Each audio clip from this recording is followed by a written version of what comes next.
This is the Money Matters Radio Network, WBNW 1120 AM and W275 CM FM, Concord, Boston. The Money Matters Radio Network. Environmental nonprofit Ocean River Institute is working with communities to tackle climate change with nature-based solutions that feature slowing water down and building more soil with grasses and plants.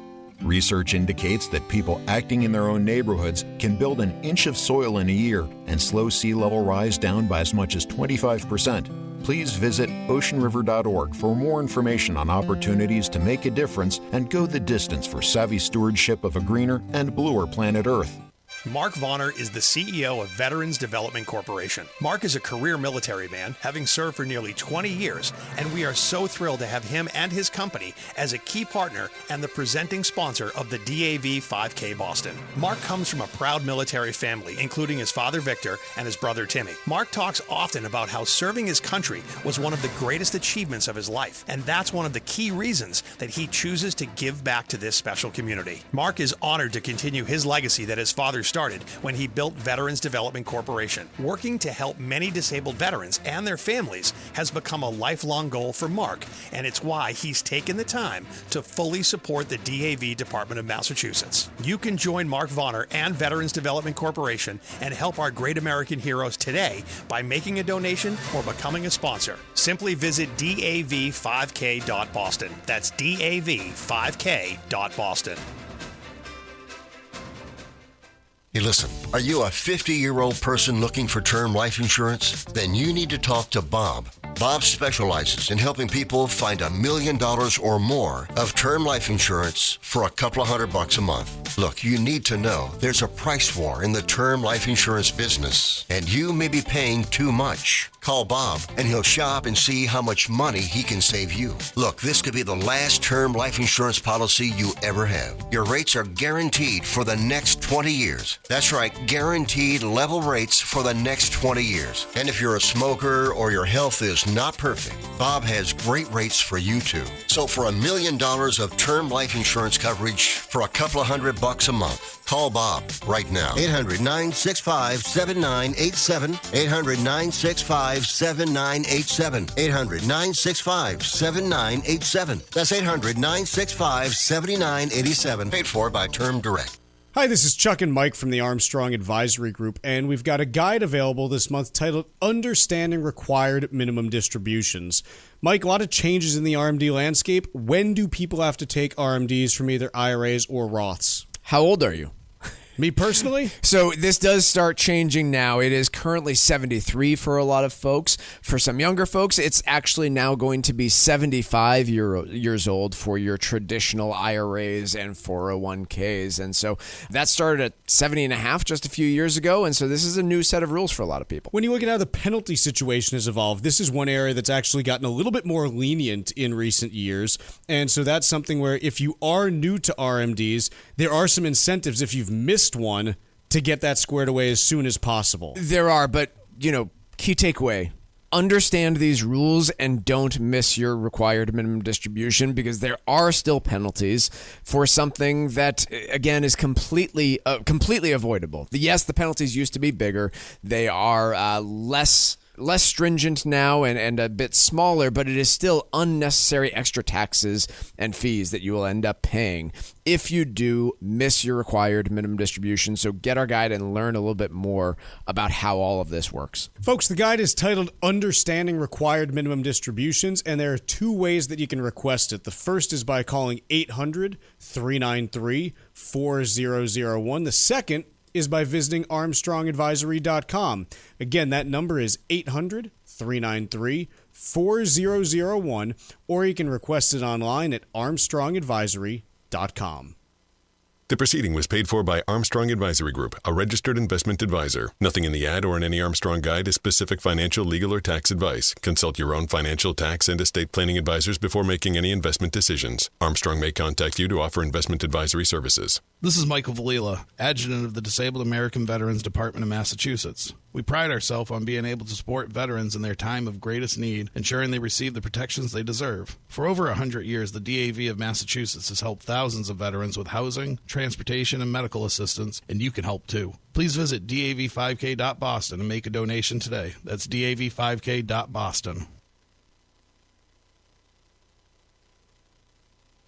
The Financial Exchange is produced by Money Matters Radio and is hosted by employees of the Armstrong Advisory Group, a registered investment advisor. All opinions expressed are solely those of the hosts. Do not reflect the opinions of Armstrong Advisory or anyone else. Investments can lose money. This program does not offer any specific financial or investment advice. Please consult your own financial, tax, and estate planning advisors before making any investment decisions. Armstrong Advisory and the advertisers heard on this program do not endorse each other or their services. Armstrong and Money Matters Radio do not compensate each other for referrals and are not affiliated.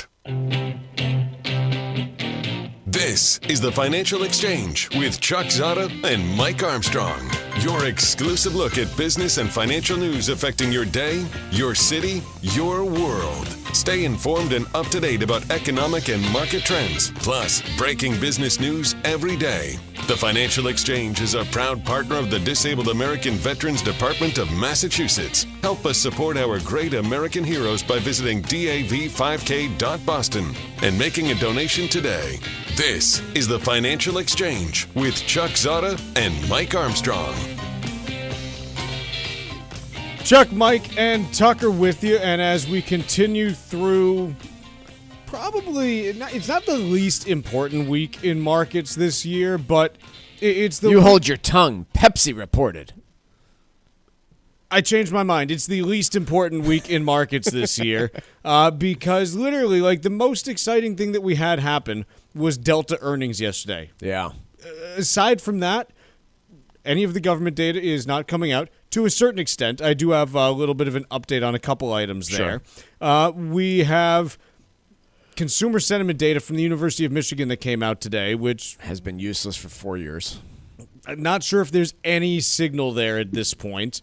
There has been no other major data release on the private side of things this week, and so we're all left kind of being like, okay, like, got to be honest, in an industry where you're paid to evaluate what's going on and make decisions based on it, when nothing is going on, you kind of look at it and you're like, what am I doing here? Like, what is my purpose?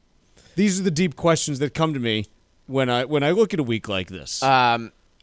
Yeah, there's been a large absence of, obviously, data to consume and information. We will be getting into earnings season next week, so we'll have a little bit more of that and some important companies actually reporting on what they are doing. I feel as though this week I have seen more of a sentiment shift when it comes to AI and AI-related transactions. Not that is manifested in any way into markets, but if I go and tune into this show, or if I go watch Bloomberg for an hour and listen to interviews there, or pull open any paper, I sense that the sentiment on AI and the concern about the bubblicious activity there has shifted in the most significant way that I've seen so far, and I feel like that has been more severe this week than at any point. Do you sense the same thing, or am I misreading the situation? I don't sense the same thing. Okay. And the reason that I don't sense the same thing is that it hasn't affected price in any way, shape, or form. It is not. Like, Nvidia today is at a new all-time high. Yep. It's at $194 a share. It's never been there before, ever in its storied history. Yeah.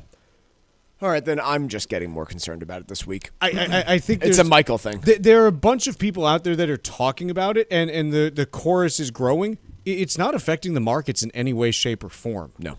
And I'm not saying that it should or shouldn't, but it's not. And that's what we can speak to on this. You know, like you go through like your AI basket of, names and everything. Okay, so you got Nvidia close to at a new all-time high. Microsoft broke out this week and, is up, 6-7% since early September. Who else do we put in that group of like publicly traded companies that are AI interested? Broadcom. Let's see what they have going on. Yeah. Broadcom is up another 5% this week. You look at AMD. Did they have a little bit of an announcement on Monday where the stock popped 25%? Yes, and then it went up further. Now it's come down a little bit from there, but it's still up 25% for the week. Despite the fact that there are more people talking and writing with concern about AI right now, it's not being reflected in markets. Right. It is not showing up there. Whether that's good or bad is yet to be determined. The next couple of years will write that story ultimately. But I'm not sure there's much there. I personally, in the short term, am much more concerned about what we're starting to see bubbling up in the auto sector and other consumer-related areas, specifically low-end consumer consumption is bad and getting worse. And there's nothing out there suggesting an improvement on that side of things. And so I think that's something that is concerning to me. But again, that is being reflected in markets when you look at what's going on with, a lot of these big asset managers of, private equity, private credit and things like that. They're continuing to touch some pretty, dangerous areas. And I'm personally out there kind of being like, okay, what's the next shoe that's going to drop on this stuff? Because, 1, okay, is a fluke. 2 is a coincidence. 3, it's like, golly gee willikers, what's going on here? And that's the part that we're in now. Let's play that thought. Well, we can go elsewhere if you want, but let's play that thought through at some point. Auto lenders to the subprime space were the first to be affected. Yes. There are certain credit card companies that issue in that space that are probably going to tell us how things are going. And you can see what other stuff is going to be.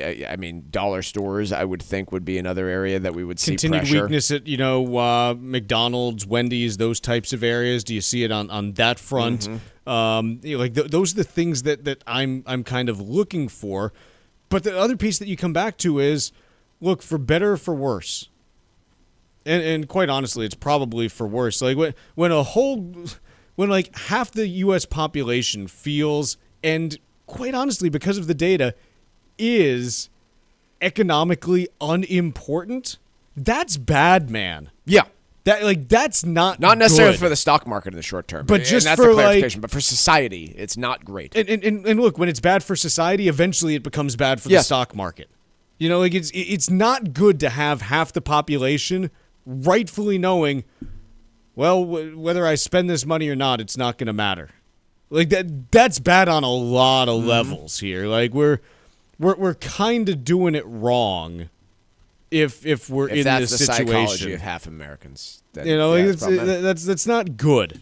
So I think that, again, when you have a week like this is the stuff that you have to start getting into, because we have no economic data, but we will soon. A couple lights on the end at the end of the tunnel that may or may not be an oncoming train.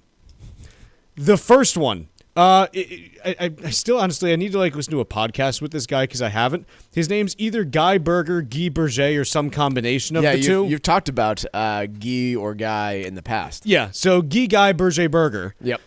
He works at the Burning Glass Institute and focuses on labor economics. And one of the things that he so nicely did this week is, even though we don't get the DOL weekly unemployment claims data, the states do still publish it themselves. Oh, so he put it all together for us. He put it all together. Now, he didn't have data from Massachusetts, Hawaii, and the Virgin Islands just because they weren't they didn't update theirs for whatever reason. So he just included the most recent values and said, all else being equal, these stayed the same. And his estimate is that initial claims moved up a little bit to 235,000, and continuing claims moved up a very modest amount to 1.927 million. And this is, again, I say estimate. This is the actual data that the states provided. That the federal government usually compiles into one piece. Correct. So he just compiled it. So we do kind of have a backed into, hey, here's what we saw from initial and continuing claims. There's nothing overly concerning in those, so I don't think that there's too much of note on that front. But the other piece that is very exciting to me is that the Bureau of Labor Statistics, or the BLS, as you may know them, did you see what they announced yesterday? I did. They're recalling the CPI staff to put together the September CPI. All those furloughed workers are going to put this together. It's not because they want us to have something to talk about next Wednesday. It is not. But we will have something to talk about, but it's not because of that. Rather, it's because the September CPI is critical to determining the cost of living adjustment for Social Security next year. And so without it, you wouldn't be able to calculate that. And so most of the work had already been done because the data collection process takes place in September, as you would expect. And so now they just need to actually do the compilation and computations and things along those lines and feed it into their computers. So we are going to be getting CPI data next week, which is really exciting to me. We're not going to get PPI, but let's be honest, no one really cares about PPI anyways, aside from, hey, how does this pass through into PCE? And the Fed will have it ahead of their October 30th meeting, too. Yes. Or is it a Halloween meeting? 29th. 29th, okay. Ooh, A spooky Fed meeting. I need to look at the calendar for future years and find out when we're going to have a Halloween Fed meeting, because you just love the idea of Jay Powell walking up to the podium with dressed like Dracula teeth. Purple tie. Jay Powell would not be a vampire. No, Jay Powell wouldn't no? be. No, like I don't think Jay Powell would go vampire. If why don't we take a quick break? When we come back, we'll discuss what Jay Powell's Fed Halloween costume will be next. And more.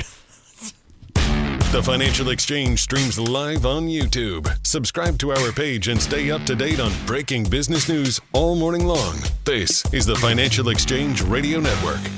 The U.S. Virgin Islands aren't just stunning, they're thriving and continue to be one of the hottest spots for vacationers in the Caribbean.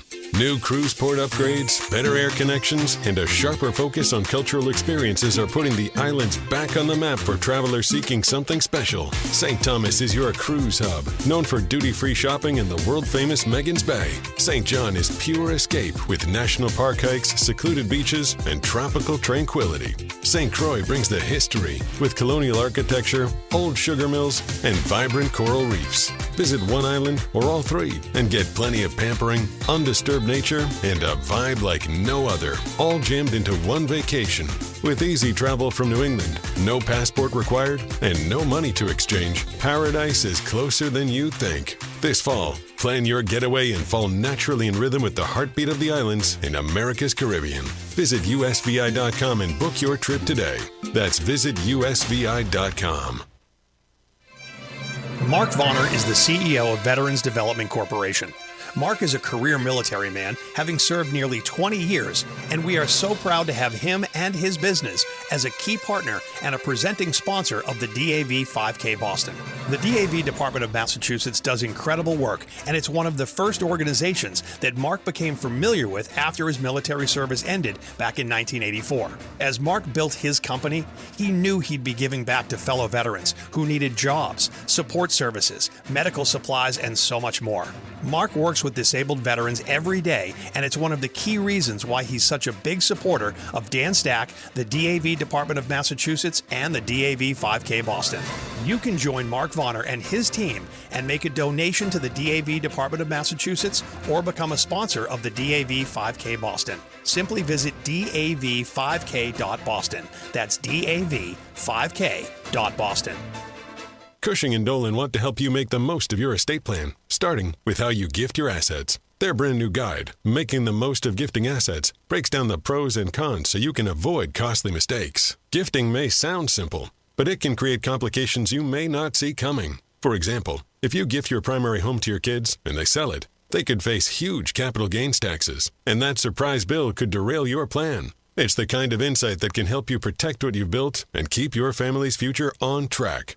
Whether you're just getting started or you're deep into your estate plan, this guide from Cushing & Dolan is a must-have to make smart, informed decisions. Call 866-848-5699 right now to get your copy. That's 866-848-5699. Or request it online at LegalExchangeShow.com. That's LegalExchangeShow.com. The proceeding was paid for and the views expressed are solely those of Cushing & Dolan. Cushing & Dolan and or Armstrong Advisory may contact you offering legal or investment services. Cushing & Dolan and Armstrong Advisory do not endorse each other and are not affiliated. Hey, listen, are you a 50-year-old person looking for term life insurance? Then you need to talk to Bob. Bob specializes in helping people find $1 million or more of term life insurance for a couple of $100 a month. Look, you need to know there's a price war in the term life insurance business, and you may be paying too much. Call Bob, and he'll shop and see how much money he can save you. Look, this could be the last term life insurance policy you ever have. Your rates are guaranteed for the next 20 years. That's right, guaranteed level rates for the next 20 years. And if you're a smoker or your health is not perfect, Bob has great rates for you too. So for $1 million of term life insurance coverage for a couple of $100 a month, call Bob right now. 800-965-7987. 800-965-7987.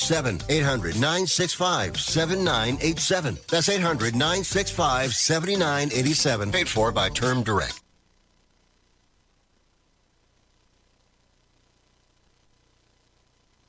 The Financial Exchange Show podcast drops every day on Apple, Spotify, and iHeartRadio. Hit that subscribe button and leave us a 5-star review. You're listening to the Financial Exchange Radio Network.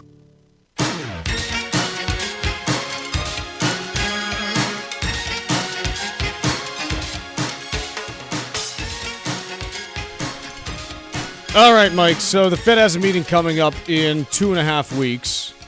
Not on Halloween. It's 2 days before Halloween. Which, by the way, how great is it that Halloween is a Friday this year? Yeah, top-notch stuff.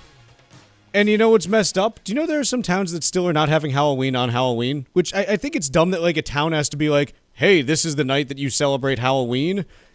Just go out on October 31st and knock on people's doors for candy. I didn't know that towns did that. I didn't either. You've never heard of, like, towns being like, No. oh, Halloween's on this day? Nope. No. It's like every town does this now. No idea what you're talking about. Oh. Maybe it's just your town. Yeah. No, like, I don't do Halloween. Yeah, he does Christmas in September. Yeah, Christmas is a 3-month Like event. the grocery stores. Yeah. So quite honestly, funny segue. Funny that you mentioned this. So Funny for you. Freaking hilarious. Yeah. So every year, my wife and her college friends, we do a Friendsgiving with all of our families, Yes. and it's sometime in Thanksgiving, and normally it's sometime in November. And this year, the only time people could do it was the Sunday right before Thanksgiving. And so everyone was like, do we really want to have turkey like twice in a week? Like, once is enough. Like, I love it, but I just, after one turkey, I'm kind of like, I'm good for a while. So this year, the Friendsgiving is going to be a 1980s Italian-themed Christmas Friendsgiving. Oh, because it's on a Sunday. It's on a Sunday. Sunday supper. Yeah. Exactly. Sure. Okay. So it's going to be like that. fantastic. Yeah, we're doing an Stir the sauce. 1980s. Yeah, I'm basically going to recreate Goodfellas. Pretty much. is what I'm going to do. It'll Get be a razor out to slice the garlic. It's a yeah. great system for it. So, anyways, Jay Powell dresses up for Halloween, we suppose, and I asked the question at the end of the last segment: what would Jay Powell dress up as if there were a Fed meeting that concluded on Halloween and he had to give his press conference? Easy. What would his Halloween costume be? Dove. Ooh. He's dressed like a giant bird. He's deadpan straight. Jay, what do you think about where rates are going to go? Ooh. That's a pigeon. Don't they sound the doves, same? yeah, they do. I'd imagine they're pretty similar, right? Yeah. That's is just a white pigeon. That's pretty good.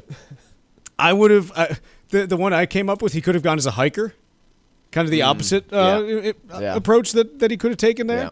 Yeah. The other one that I thought would have been interesting, and this is I think this would have been good. He could have gone as any Bond villain. Because Jay Powell is a villain to the bond market, yeah. right? So he could Bond villain, have gone as a Bond villain. Yeah. So Some I thought good that would wordplay. have been kind of good as well. Okay. And finally, I think he could have just worn like a tan suit, Again, and it could have been the beige book. Human beige book. I The beige really book. would suggest that Jerome Powell, if you're listening, do not wear a costume to the next thing, but just have some Dracula teeth in, and don't Yeah. acknowledge it at all. Just a Just give your entire speech couple drips of blood with down some your chin. prosthetic, like get good quality ones, like not the ones that you can't talk. Yeah. Get some some costume designer to just put in some traditional Dracula teeth and do not acknowledge it. Do not answer any questions about it. I like Jay Powell as a dove. Instead Yeah. of the dot plot, they should bring the whole board out there, just dressed up as either doves or hawks. Yeah. Okay. I'm getting goosebumps just thinking about it. Speaking of the Fed, a hawkish Fed official is rethinking his stance on rate cuts. Doesn't matter. You can't vote. Oh. We done? Yep, toss it. Next one. Shutdown pain ripples through U.S. economy with no deal in sight. Here's the thing. I believe two things at the same time right now. The first is, for anyone who is right next to the federal government, metaphorically in an economic sense, or, actually in the federal government, there's a lot of economic uncertainty right now and potential pain. Sure. For the vast majority of Americans, there is no rippling right now. Yeah, so where might you be able to see the rippling if you are anywhere in America? Certainly if you run any sort of services-related business in D.C. If you're a government contractor. If you're a government contractor, if you have a sub shop in D.C., that's going to be problematic for you. If you fly out of a regional, smaller airport on a regular basis, probably problematic. They're going to experience issues before Logan or JFK do. As we've talked about, I view the lost economic. We've talked about, what did you estimate the hit to GDP was on a weekly? I didn't. The estimates that I've seen from economists are anywhere from 0.1 to 0.2% a week. I would imagine that escalates the longer it goes on. Because we're not really seeing Mike, people we don't know. Cancel flights. We don't, but just think about it logically. Yeah, if it's going on for 4 weeks, you're going to be more likely to change your travel plans than you would be at this stage of the game. So I suspect, with very little evidence, that the longer a shutdown goes on, the more significant hit to the overall economy. But look, I mean, if we were going to hear about it, certainly Delta CEO Ed Bastian would have been bringing it up if he really thought it was a big problem. And he did acknowledge it that, hey, in 7 to 10 days, I expect it to be more problematic. But for the time being, he said not at all an issue. And so I think the big thing that I say on this, and the reason why, again, if this goes on for an extended period of time, we don't know the impact. Remember, there have been 20-some-odd shutdowns. Maybe it's 25 since 1972. There have been 3 that have been 3 weeks or longer. So, all of these estimates, hey, here's how much a shutdown shaves off GDP each week. Most shutdowns are 1 to 5 days. Yeah. So we're past that already. So the fact that we're into day 10 is already we'll see where this goes. And quite honestly, next week, again, on the 14th and 15th, that's where you've got, the next paycheck processing cycle that's going to be, or the first paycheck processing cycle that'll be missed for federal workers. And that's the one where you look at it and say, do we start seeing more people calling out of work in the public-facing positions, TSA agent, air traffic controllers, and how do you resolve that? Because once it becomes something that most of us do start noticing, when you've got 2.5 million people flying a day, and they're like, hey, my plane's delayed, 3 hours or canceled. That's the kind of stuff where it starts making waves. Right now, yes, if you are a government employee or a government contractor, anywhere close to those types of things, you're saying, yeah, this is scary for us, but the vast majority of Americans are not in those positions right now. I think 250,000 of federal workers have already missed a paycheck. Another 2 million will have by end of next week. Yeah, that's the big one. So we'll see, kind of where things go on that front. But day 10 and no end to shutdown in sight. We'll see what happens there. Let's take a quick break here. When we return, we're going to do Wall Street Watch, talk about some of the big moves in markets today, and then we're going to be talking China. A couple moves being made by China to, kind of jab the U.S. a little bit over the last 24 hours. We'll talk about what they are and why after this.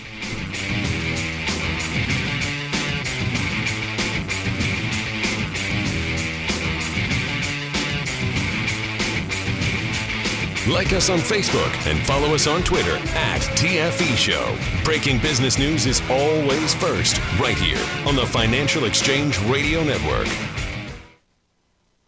Sometimes we know what's next. Other times, it's impossible to know. Life can change in an instant. Don't be caught standing by the next time someone's heart stops. Knowing CPR gives you the ability to act and takes you from bystander to lifesaver. CPR is a life-saving skill. Join the nation of lifesavers today by learning CPR at heart.org/nation. National support for CPR education provided by Elevance Health Foundation. It happens all over Massachusetts. Can you tie my shoes? In every home and every community. Be careful on your bike. Learning can happen anytime, anywhere. We'll see you at practice this weekend. And no matter how learning takes place in your family's life, DESE is there as your partner. The Massachusetts Department of Elementary and Secondary Education. Never stop learning. Find out more at mass.gov/back-to-school. Sponsored by the Massachusetts Department for Elementary and Secondary Education. New Englanders love the Caribbean, and now there's a Caribbean travel channel available for you to learn all about Caribbean culture while you're planning your next trip to your favorite island. The TravelShareIt.com marketplace is loaded with information about the arts, festivals, food, and music throughout the Caribbean, and is an interactive website featuring daily travel deals to any island of your choice. Book your next Caribbean vacation on the most comprehensive travel channel for the islands, TravelShareIt.com. That's TravelShareIt.com. Cushing & Dolan know that gifting assets can be one of the most emotional and challenging parts of estate planning. Their new guide, Making the Most of Gifting Assets, can help you learn what to consider before making a major gift, like your primary home or a vacation property, and avoid unintended tax problems. Call 866-848-5699 to get your copy, or request it online at legalexchangeshow.com. The proceeding was paid for, and the views expressed are solely those of Cushing & Dolan. Cushing & Dolan and/or Armstrong Advisory may contact you offering legal or investment services. Cushing & Dolan and Armstrong Advisory do not endorse each other and are not affiliated. Hi, this is Mike Armstrong from the Armstrong Advisory Group. If you're approaching your 70s, you might be thinking about slowing it down, but the IRS is just getting started. Required minimum distributions, or RMDs, kick in starting at age 73. And if you were born in 1960 or later, that number jumps to 75. RMDs are more than just a box to check. They can impact your taxes, your income plan, and even what you leave to your heirs. If not done properly, it could mean big penalties, but getting them right might help keep your money working for you. Our latest guide, Understanding RMDs, breaks down how they work, when to take them, and strategies that may make them less of a tax headache and more of a financial opportunity. Request your copy today by calling 800-393-4001 or by visiting ArmstrongAdvisory.com. That number again is 800-393-4001 or ArmstrongAdvisory.com. The proceeding was paid for by Armstrong Advisory Group, a registered investment advisor. Nothing in the ad or in any Armstrong guide is specific financial, legal, or tax advice. Consult your own financial, tax, and estate planning advisors before making any investment decisions. Armstrong may contact you to offer investment advisory services. This is Tucker Silva of the Financial Exchange Show, and I'm joined today by estate planning attorney Todd Lutzke, a partner with the law firm of Cushing & Dolan, with their master's in taxation. And today we're talking about the implications of gifting assets away. Todd, if you're trying to protect your assets from the cost of long-term care expenses, what are the risks in giving your assets to a child rather than transferring them to an irrevocable trust? Yeah, it's a very big difference, right? These irrevocable trusts that we do for Medicaid purposes, first and foremost, are incomplete gifts. So you're not actually making a gift at all when you put it into these trusts. But if you give it to a child, now you've made a completed gift. So, for example, if I gave away my house, and people do it, right? You are giving away the built-in gain in that house. You now don't have any control over the house. You can't sell it and buy another one if you want to move. You need the kids' permission for all of that. Plus, if you never sell it and you die, you've trapped the built-in gain for the kids. When they go to sell it, they're going to have to pay capital gains tax. Whereas if you keep it, you can control it, get a step up in basis for the kids when they die, and still protect it from the nursing home through the trust. Either way, it's going to take 5 years. But gifting isn't always the answer. Educate yourself about the implications of gifting your assets away. Request your free copy of Todd's brand new guide called Making the Most of Gifting Assets right now by calling 866-848-5699. That's 866-848-5699. Or you can request a copy on their website, legalexchangeshow.com. The proceeding was paid for, and the views expressed are solely those of Cushing & Dolan. Cushing & Dolan and/or Armstrong Advisory may contact you offering legal or investment services. Cushing and Armstrong do not endorse each other and are not affiliated.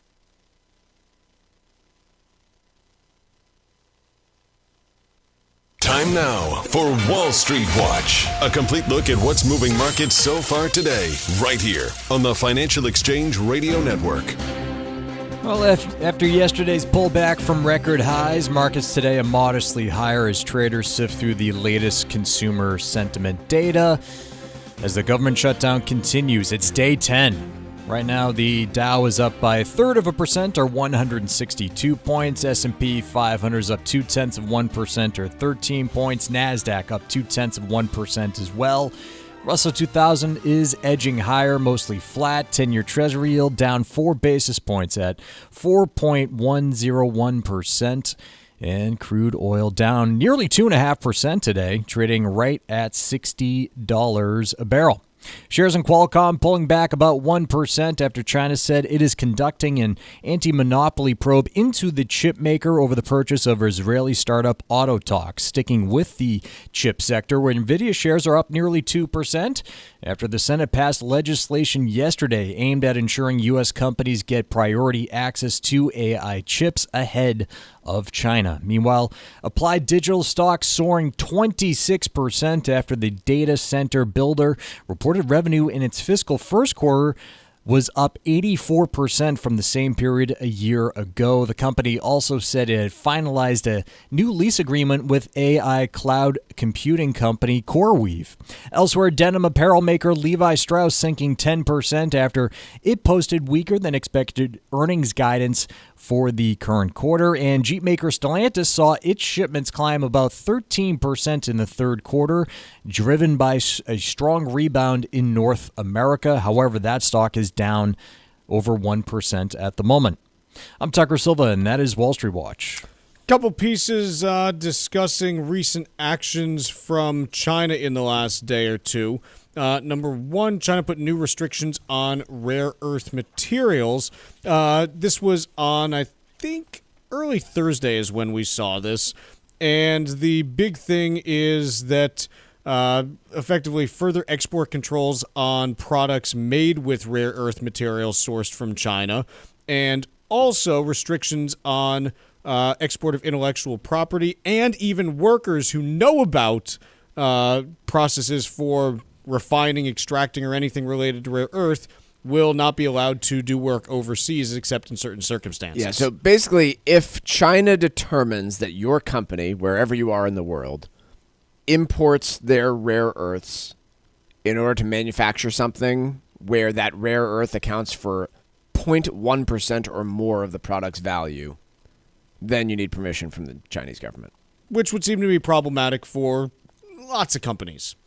The other piece, China also raising fees on U.S. ships that would be docking in China and putting an antitrust probe in place for on Qualcomm. Here's the deal. I don't know how much of this China actually cares about. The answer is probably not much of it.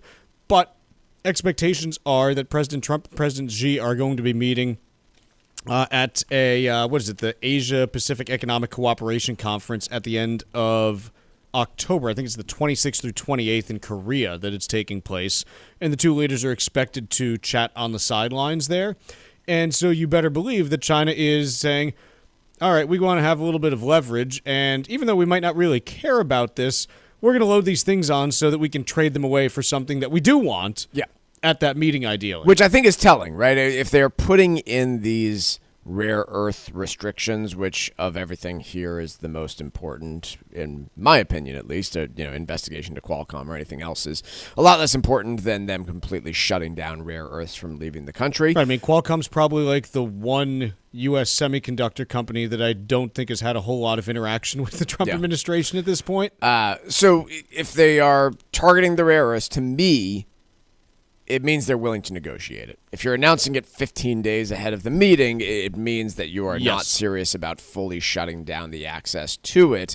And so the question then becomes, what does the United States need to give up to make sure that they maintain access to it? Most importantly, for this market moment, nobody's making semiconductors without access to Chinese rare earths. So here's the place that I think I land on this, and it's apparent to me over the last 6 months now that China not only is willing to use that rare earth card, once, but use it repeatedly in order to try to get what they want from the U.S. or from other countries. we know the Trump administration has already started to try to ramp up efforts to produce more of this stuff domestically. I don't know how you do it, but you got to turbocharge what you're already doing because, like, China realizes, hey, this is like the one thing that we have that can really put pressure on other countries right now because of their dependence on us. And so I think, quite honestly, you need to break that near total supply control that they have. And when that goes away, you have all kinds of options as to how to deal with China on a range of economic issues. Yeah, I know that there's a lot of balls in the air right now. But doesn't this seem like it should be getting the attention that, for instance, the Trump administration put towards vaccines back in 2020? Well, they've made a couple deals here and there, but Yeah. it really is, yes, like in a perfect world, you need an Operation Warp Speed for rare earth production in the United States. Yeah. Like, how do we figure out how to produce as much of this stuff as possible domestically by the end of 2026? Right. You know, not by the end of the decade, but this has to be like in the next 12 to 18 months. And maybe they're, starting to, work on some plans. They're like, again, they've already done some things. I'm certainly cognizant of the fact that they've, made a few deals in order to try to facilitate this. But I think this is as critical an item as you can see because it is something that, quite honestly, can bring the U.S. economy to its knees at the whims of whatever China wants to do on this. Right. So I think it's a real problem. The other stuff, you want to open an antitrust probe into Qualcomm? Sure. Okay, like fine. I'm sure Qualcomm doesn't like it, but it doesn't move the needle. The rare earths move the needle. It's not mission critical to the United States that Qualcomm operates how they need to within China. This is different. So that's, again, this is all part of, the negotiation as you head into that meeting at the end of the month, about 2 weeks from now. But I guess it's a big deal. But the point that you make and that we should focus on is, okay, yes, I do think the Chinese are willing to negotiate on this, the rare earth export piece. But regardless, it's just not something that I think is sustainable to hang over our head in perpetuity. Right. And you're going to bring it back every 3 months like, yeah. Hey, now we want this and we're going to do these rare earth export restrictions. Well, and so it does need to be pushed, and it also needs to be acknowledged that it is very possibly an industry that will never be profitable because of the way that the Chinese will flood the market. Not only not profitable, but there's also, quite honestly, one of the main reasons why you don't want this stuff produced in the United States is it's hugely toxic to do so. I mean, we've all sorts of problems. We've talked a lot about how I would love to put a nuclear power plant in my basement because look, if the worst case situation happens, you don't know. That's it. It is what it is. Under no circumstances would I want a rare earth mine in my basement. Because it's just messy, toxic slowly work that kill you. It just makes you very sick for long periods of time and stuff. So the question is, hey, how do we bring this back if it's not going to be profitable because of what China does? And where the heck do you actually do this at scale, given the environmental concerns that are very real on this stuff, but you still have to do it domestically unless you just don't want to have a lot of the things that we currently have, like windshield wipers. We're going to have a real shortage of mining engineers in the next decade. Yeah, Colorado School of Mines is going to be the Busy place to go. Did I ever tell you that I have my wife has a family member who went there, and she is was one of 3 women in her graduating class. Doesn't it feel like the whole? I've never been there myself, but doesn't it feel like the whole school should be underground, run by the dwarves from The Hobbit? Yeah, sure does. Gimli's there with his axe, oh, you want to make, you want to find gems. No, I want rare earths. Oh, rare earth gem. No. But perfect example, this young woman who, has a career in mining engineering, moved to Australia 4 years ago and has been living there since. It's just not jobs here in the United States. No, I mean, there are some, but there are not a ton of jobs to do this in the United States. And there's quite a few in Australia. Yeah. Let's take a quick break here, and when we come back, do we want to talk about whether China is actually buying banned Nvidia chips secretly? Let's do it. Okay, let's do that when we come back. The latest news on inflation, the Fed, the economy, and how the markets are reacting every morning, right here on the Financial Exchange Radio Network. Mark Vonner is the CEO of Veterans Development Corporation. Mark is a career military man, having served nearly 20 years, and we are so proud to have him and his business as a key partner and a presenting sponsor of the DAV 5K Boston. The DAV Department of Massachusetts does incredible work, and it's one of the first organizations that Mark became familiar with after his military service ended back in 1984. As Mark built his company, he knew he'd be giving back to fellow veterans who needed jobs, support services, medical supplies, and so much more. Mark works with disabled veterans every day, and it's one of the key reasons why he's such a big supporter of Dan Stack, the DAV Department of Massachusetts, and the DAV 5K Boston. You can join Mark Vonner and his team and make a donation to the DAV Department of Massachusetts or become a sponsor of the DAV 5K Boston. Simply visit dav5k.boston. That's dav5k.boston. Hi, this is Mike Armstrong from the Armstrong Advisory Group. Turning 70 isn't just another birthday. It's when the clock starts ticking on your retirement withdrawals. At age 73 or at age 75 if you were born in 1960 or later, you need to start withdrawing money from your IRA. They're called required minimum distributions, and missing one can mean big penalties. Taking the RMDs at the wrong time can also spike your tax bill. Even the type of account matters, since your IRA and 401k follow different rules, which could get confusing fast. Our new guide is called Understanding Required Minimum Distributions.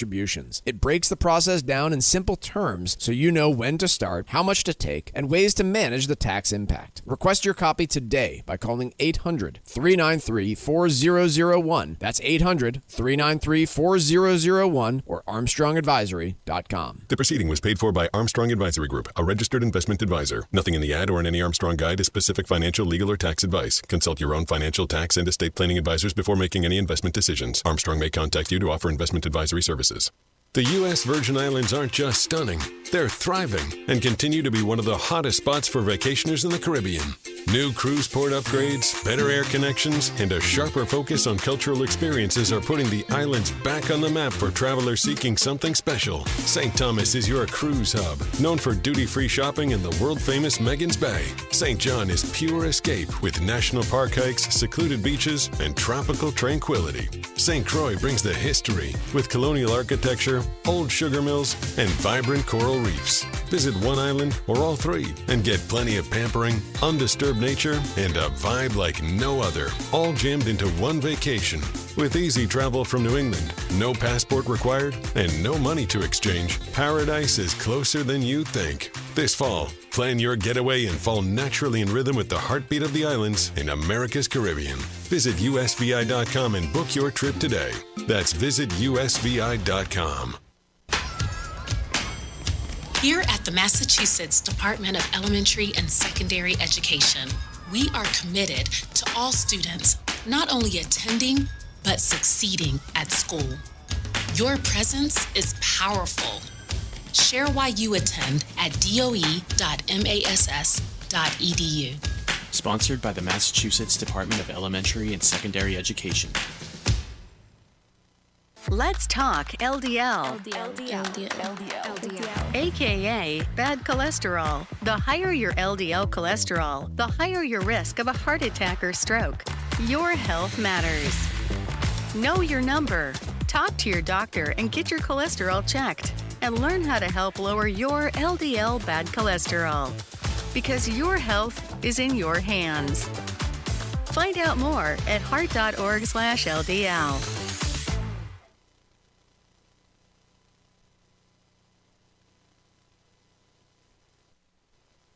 Text us 617-362-1385 with your comments and questions about today's show, and let us know what you think about the stories we're covering. This is the Financial Exchange Radio Network.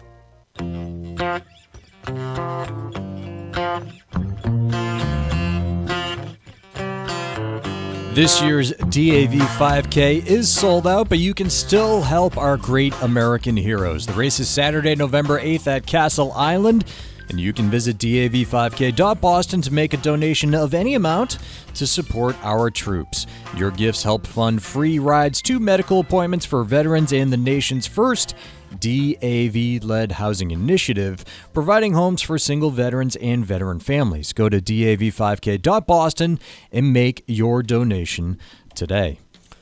Mike, have you ever heard of Megaspeed? No. Tucker, Tell me what more. about you? This morning I did. Yes. So Megaspeed is a Singapore-based data center company, and they were going to buy $2 billion of Nvidia chips over the next 12 months. Jensen Huang was in, where was this? It was in Taipei, and he was talking to the CEO of Megaspeed about these chips that they wanted to buy. And it turns out that the Commerce Department's actually been investigating whether Megaspeed is helping companies in China, or has been helping companies in China sidestep export restrictions on Nvidia chips. We don't know for sure, but I have no idea if Megaspeed's doing it. I'm pretty sure that there are someone is. companies out there that are funneling Nvidia's latest and greatest chips to China. Yes. Is that fair to say? Yes, or at least have been. Because now the question is, hey, China has now recently gone on the record saying we don't want Nvidia chips coming into China, which part of me also looks at and says, okay, like, do I really believe that, or are they still secretly funneling them in but just, want to have the appearance of, no, we're not going to buy them directly, even though the U.S. now allows them to, at least in the toned-down versions. Yep. So this is a pretty big report here. I mean, again, it's a 4-person byline that you have on this thing. So, like, there's a lot of reporting that went into this, and, an awful lot of background and a lot of specifics on this that they dug up here. And ultimately, it leaves more questions than answers, other than it's pretty apparent that Nvidia chips have been making their way into China for the last couple of years, which is something that I think a lot of people suspected along the way anyways. Yeah, and if you want to talk about a key risk to the largest company in the U.S. stock market, it's China's ability to reverse engineer things. Yeah. And then their willingness, after they have successfully reverse engineered something, to flood the market with that product. This is a story that has been repeated over and over the course of the last 30 years. You are seeing with cars. You've seen it with solar panels. None of these are technologies that were developed in China. They are technologies that were sold to the Chinese market, and through a number of different methods, companies there learned how to engineer them on their own. And I really view that as one of the key risks to NVIDIA's future and any latest and greatest semiconductors future is not their ability to innovate, but rather the Chinese companies' ability to replicate and then flood markets with the product thereafter at a pretty quick pace. Folks, we did our live broadcast of the Financial Exchange down on the Cape yesterday. It was an awesome event. Thanks for everyone who attended. We have one more to go here next Thursday, the 16th. That's right nearby in Chestnut Hill, right nearby Boston in Chestnut Hill, Massachusetts, at the Showcase Superlux. For anyone that missed it, we do a live broadcast of the show. Following that, we have lunch, and we'll be talking to the crowd there about our own outlook on this economy, what is really happening underneath the hood, views on the stock market, and what one is to do as an investor in today's environment. We'd love for you to join us. The event is free. It's at the Chestnut Hill Showcase Superlux, and you can join us by calling 800-393-4001 to reserve your spot. We've got plenty of information online at armstrongadvisory.com, but to register, again, space limited. It's this coming Thursday, the 16th. Showcase Superlux, Chestnut Hill, 800-393-4001. The proceeding was paid for by Armstrong Advisory Group, a registered investment advisor. Nothing in the ad or in any Armstrong guide is specific financial, legal, or tax advice. Consult your own financial, tax, and estate planning advisors before making any investment decisions. Armstrong may contact you to offer investment advisory services. Yesterday, Treasury Secretary Scott Bessent announced an agreement on a $20 billion... Yes, thank you. Swap arrangement with Argentina. And in addition to that, also announced that the U.S. has already intervened to, at least once, buy the Argentinian peso in order to keep Argentinian markets functioning normally. A few thoughts on this. The first is Argentina's markets don't function normally. They function Never have. badly.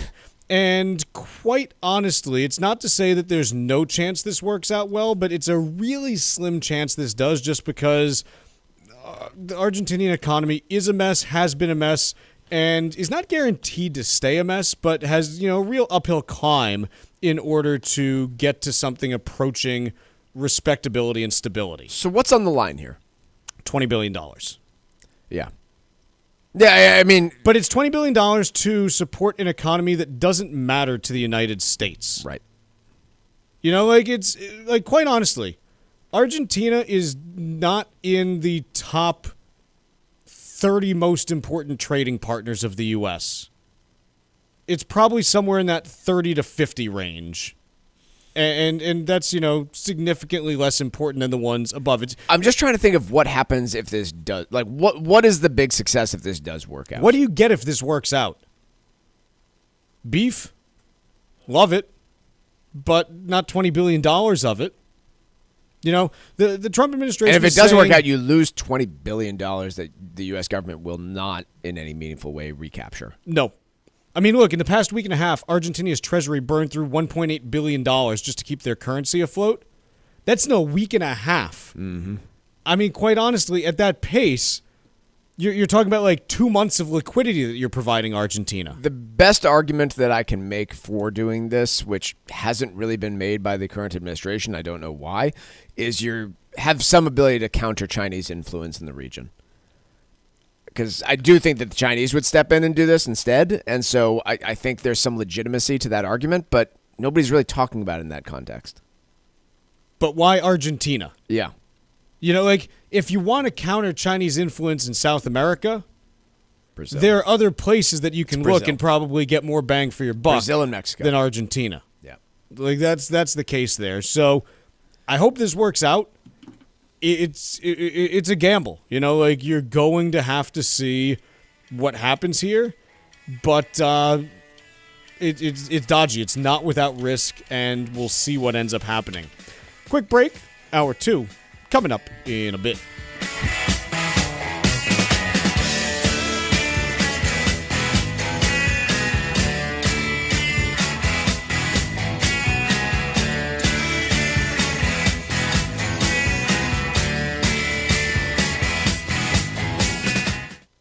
Are you over the age of 50? Want peace of mind and financial security for your family? Here's an important message to you from Senior Care USA. The average funeral now costs over $10,000. That leaves your loved ones the burden of paying your debts and funeral costs. Our plans start as low as $1 per day and will pay your family up to $30,000 to help pay for your funeral and other expenses. There are no medical exams. Your rates will never increase, and your plan cannot be canceled, regardless of your medical conditions, as long as you make your premium payments. Get up to $30,000 in final expense insurance. Call now for free information. Just answer a few simple questions and get approved right over the phone in just a few minutes. Call right now. Call 800-378-3818. 800-378-3818. 800-378-3818. That's 800-378-3818.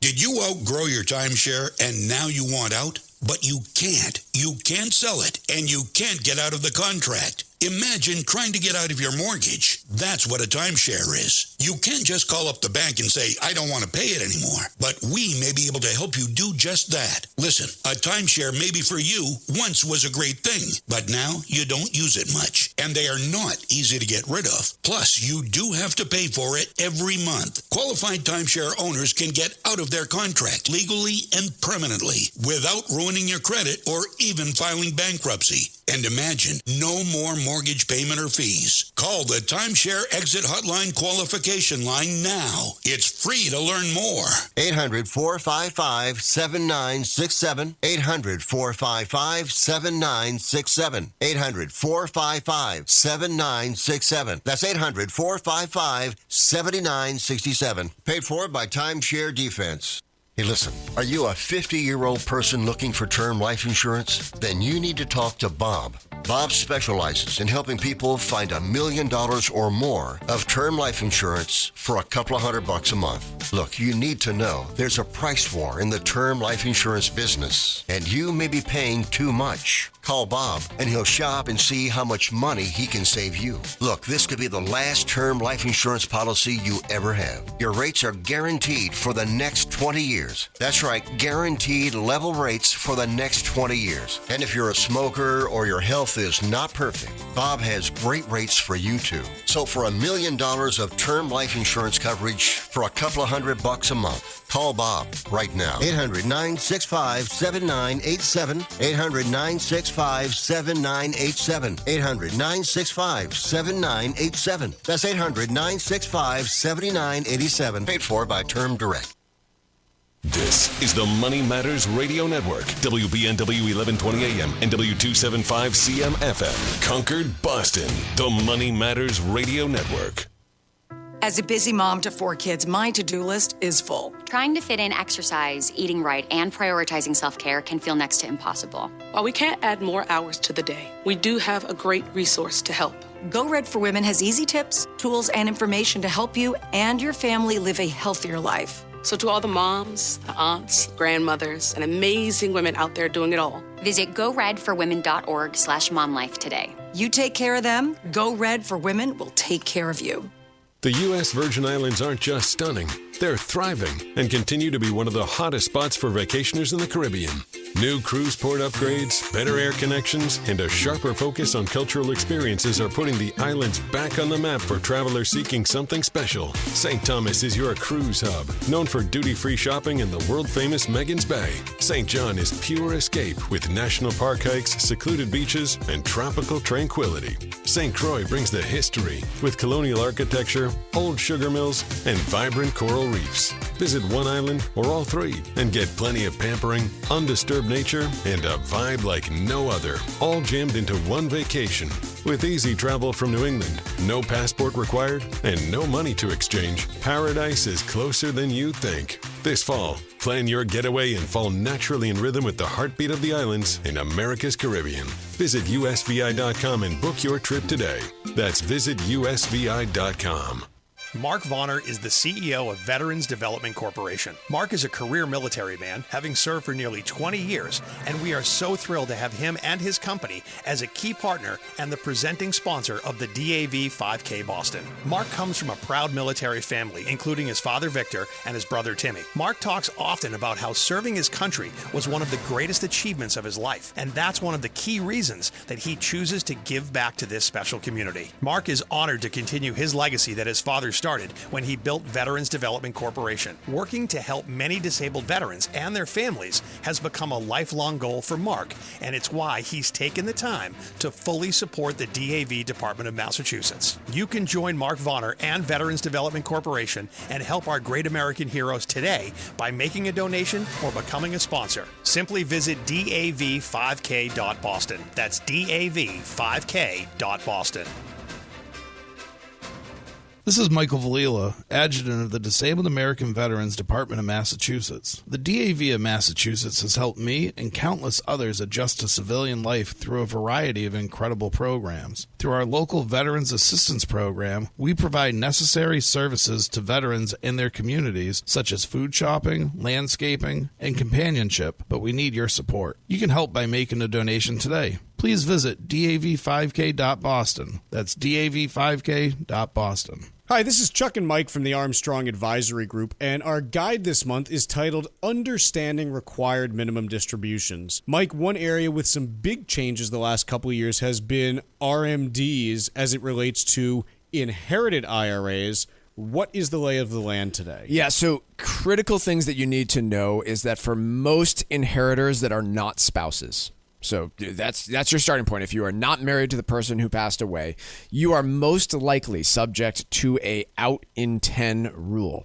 What has also changed is that you're required to satisfy 2 different rules for most folks. Again, You are required to empty that inherited IRA within a decade. You also have annual required minimum distributions based on life expectancy. So it is really complicated now for inheritors. How does that potentially influence how a parent may leave assets to surviving children in terms of taking their incomes into account? Yeah, well, I mean, look, it is going to concentrate this additional income in a decade time period after you're gone. And so it adds a little bit of complexity in terms of that estate planning, right? Maybe I've got two kids. One's a very high income earner. One is a little bit lower. Do I potentially reshape my beneficiaries so that they both receive the same amount, maybe after taxes? A lot of complex planning you can do there. The guide this month is titled Understanding Required Minimum Distributions. The two ways that you can request it are by calling 800-393-4001 or by visiting armstrongadvisory.com. Again, that number is 800-393-4001, or you can request it at armstrongadvisory.com. The proceeding was paid for by Armstrong Advisory Group, a registered investment advisor. Nothing in the ad or in any Armstrong guide is specific financial, legal, or tax advice. Consult your own financial, tax, and estate planning advisors before making any investment decisions. Armstrong may contact you to offer investment advisory services.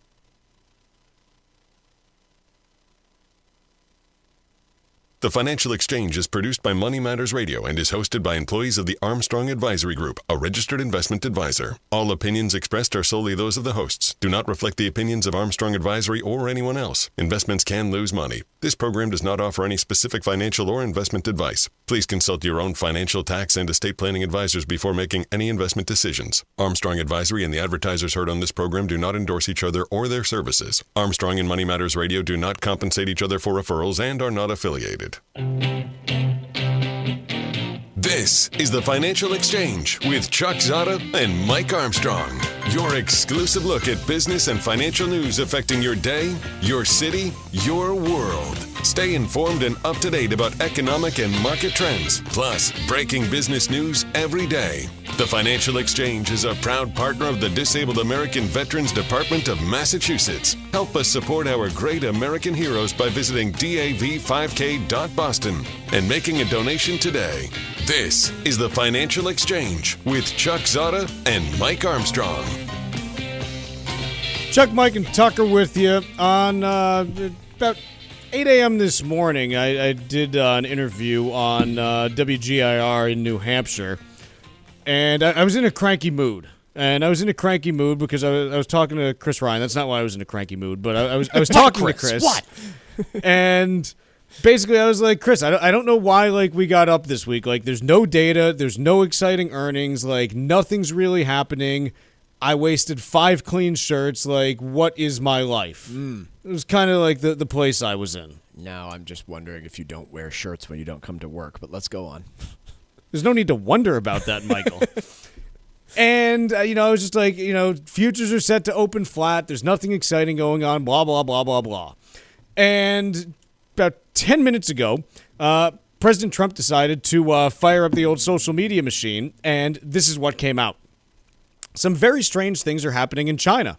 They are becoming very hostile and sending letters to countries throughout the world that they want to expose export controls on each and every element of production having to do with rare earths and virtually anything else they can think of, even if it's not manufactured in China. Nobody has ever seen anything like this, but essentially it would clog markets and make life difficult for virtually every country in the world, especially for China. We've been contacted by other countries who are extremely angry at this great trade hostility, which came out of nowhere. Our relationship with China over the past 6 months has been a very good one, thereby making this move on trade an even more surprising one. I've always felt they've been lying in wait, and now, as usual, I've been proven right.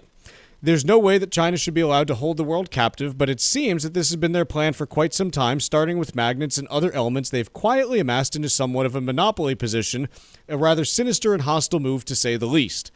But the U.S. has monopoly positions also, much stronger and more far-reaching than China's, and I have just chosen not to use them until now. The letter they sent is many pages long and details with great specificity each and every element they want to withhold from other nations. Things that were routine are no longer routine at all. I've not spoken to President Xi because there was no reason to do so. This was a real surprise not only to me, but to all the leaders of the free world. I was to meet President Xi in 2 weeks at APEC in South Korea, but now it seems to be there's no reason to do so. The Chinese letters were especially inappropriate in that this was the day after 3,000 years of bedlam and fighting, there's peace in the Middle East. I wonder if the timing was coincidental. Depending on what China says about the hostile order they've just put out, I will be forced as President of the United States to financially counter their move. For every element they've been able to monopolize, we have too. I never thought it would come to this, but perhaps as with all things, the time has come. Ultimately, though potentially painful, it will be a very good thing in the end for the USA.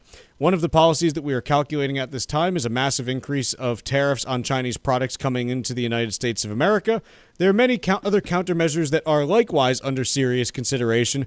Thank you for your attention to this matter, Donald J. Trump, President of the United States of America. So, in the 2 minutes that followed that, the S&P 500 promptly fell from 67.57 down to 66.75. So about an 80-point reversal, or about 1.2% in a couple minutes. And now it's hanging out right around 66.84. So not really mounting any meaningful rebound. So we're left with the question of, does this mean anything and does this matter to markets in the economy? Because in the first 4 months of the Trump presidency, this did matter. The tweets about tariffs and the relationship with China and relationship with any country, they mattered. Yep. For the last 6, they have not. Is this a fundamental shift in the tenor of how the Trump administration is going to approach things now? And look, you can make the case markets are at all-time highs, consumer spendings remain strong. Like there's some economic ammunition potentially to use to say, yeah, like we could potentially do this. There are other concerns that you have about, housing market and job market. I'm not putting those, totally to the side, but, you could say, okay, with markets at all-time highs, he's got, the ability to push back on China in this case and deal with a little bit of financial pain. Or is this just public negotiating in advance of this October meeting that still may end up happening, and it doesn't mean anything because this is all going to be negotiated away in 2 weeks anyways? The last 6 months would tell you to bet on the latter. Correct. But when's the last I don't know what to do with that. When's the last time we had a Trump tweet and markets actually sold off? I think it's April. I mean, it's been a minute. Yeah, but we're talking about a 0.75% sell-off, less now. Well, no, it's no, full percent. Yeah, you're right. And again, yeah. It's almost 1.25% from where the S&P was. Yep. Like that's market moving. I'm not gonna poo-poo this and be like nothing happened here. I mean, I'm looking at my chart and I'm like, oh, like that's not nothing. So does this dip get bought? Does this actually matter? Does any of this go into effect? These are the questions that are out there. Because honestly, I don't know the last time that we had a social media post from the president that moved markets negatively in this fashion. It's been a long time. While. I'm seeing April. Yeah, it's been a while. I don't know what you do about this as an investor. Because obviously, look, if tariffs go back up to 100% on Chinese manufactured goods or above there, it doesn't really matter. Once you're at that level, it's irrelevant because no trade is happening. If that actually sticks, then it is absolutely meaningful. But it hasn't stuck. It has not even come close to sticking any time for the last, since they've been talking about it. Correct. Has not stuck. So I don't know.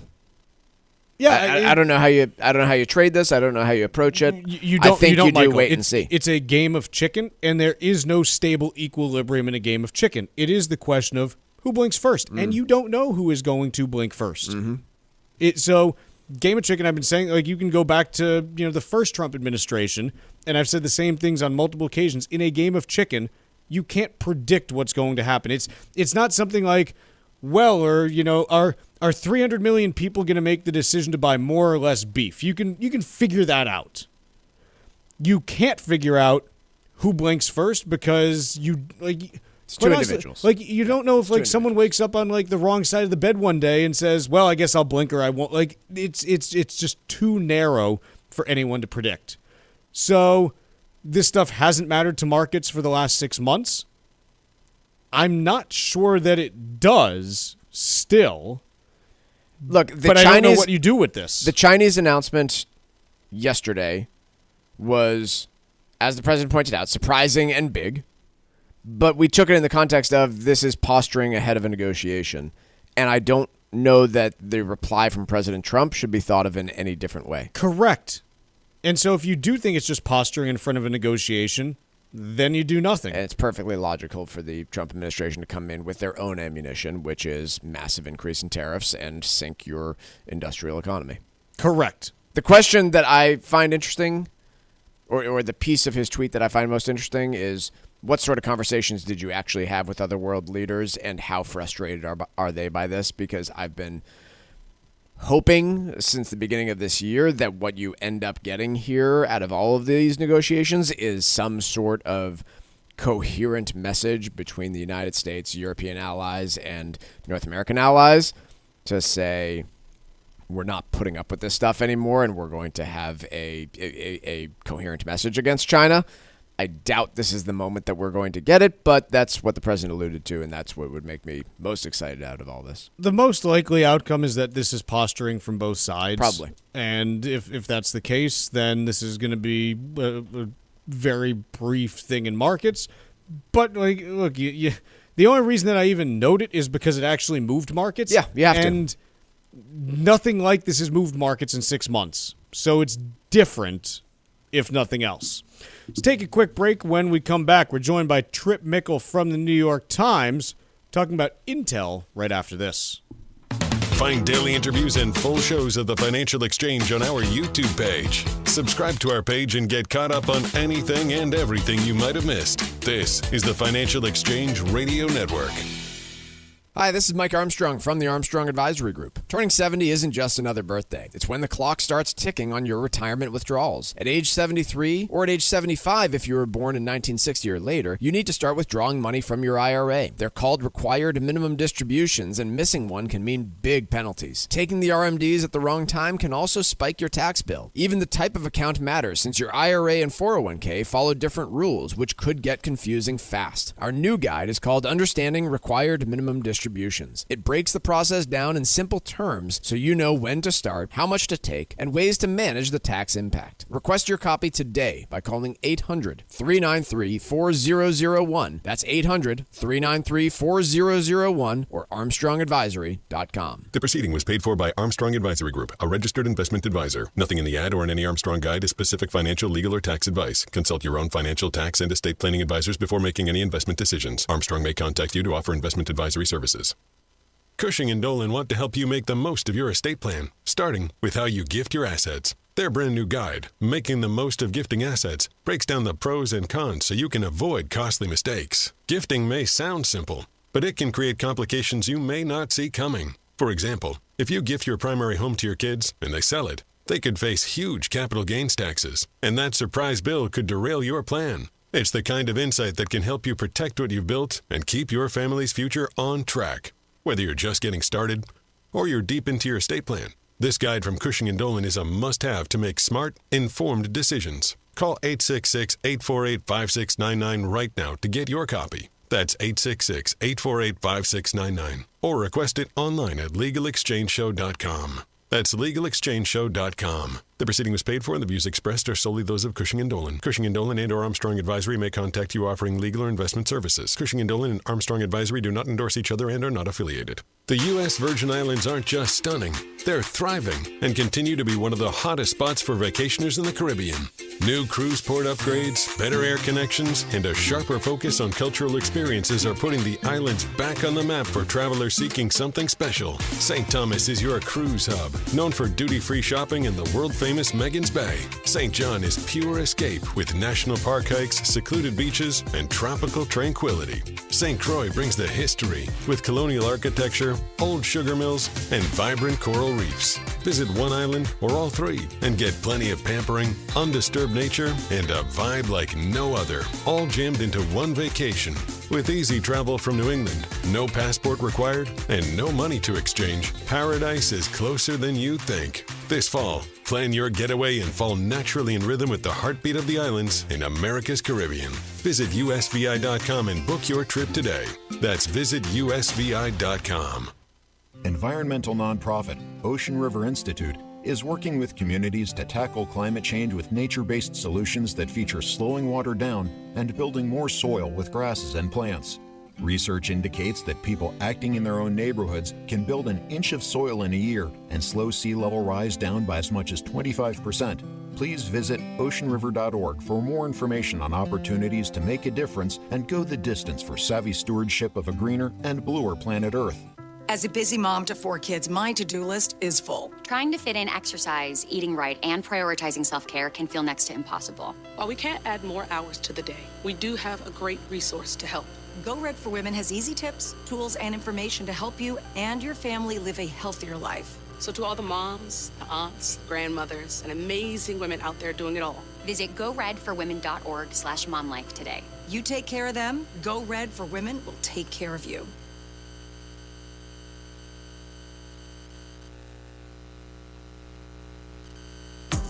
The Financial Exchange is live on SiriusXM's Business Radio Channel 132, weekdays from 11 to noon. Get the latest business and financial news from across the country and around the world, and keep up to date on how it might affect your wallet. That's the Financial Exchange, weekdays from 11 to noon on SiriusXM's Business Radio Channel 132. This is the Financial Exchange Radio Network. This segment of the Financial Exchange is brought to you by the U.S. Virgin Islands Department of Tourism. Looking for a getaway that's easy, warm, and unforgettable? Discover the magic of the U.S. Virgin Islands, St. Croix, St. Thomas, and St. John. Just a short flight from New England with no passport needed and no money to exchange. Soak up the sun, stroll along white sand beaches, and feel the rhythm of the heartbeat of the islands. The USVI is America's Caribbean paradise. Plan your fall escape now at visitusvi.com. That's visitusvi.com. Joining us now is Trip Mickle from the New York Times to talk to us a bit about Intel and their new fab being developed in the Phoenix area. Trip, thanks for joining us. Appreciate it. Thanks for having me. So, based on your reporting, I'm assuming you or other members of the staff got a tour of this facility. How deep into the process are they of building this, and when are they hoping to bring it online? On Fab 52, which is the first of 2 factories that they built to manufacture semiconductors, they're done, and they've actually started production already. And so we were able to visit that facility and take a few steps inside and see what they've constructed. It's interesting in the sense that it's a larger factory than what they've had previously, because they're putting taller machines from ASML, the Dutch lithography company, inside to etch and make new wafers with this new process they've developed. So clearly this is strategically important to Intel. Your piece this morning, Intel's big bet inside the chip maker's make or break factory. At this stage, though, this isn't just Intel's big bet. I mean, this is the U.S. taxpayers' big bet with the government's investment into Intel. It's Nvidia's big bet with their promised investment into Intel as well. The company has clearly fallen pretty far behind at this stage when it comes to manufacturing the latest and greatest. What confidence should outside investors have that this is going to be, not necessarily this one facility, but that Intel is going to be able to actually make this turnaround?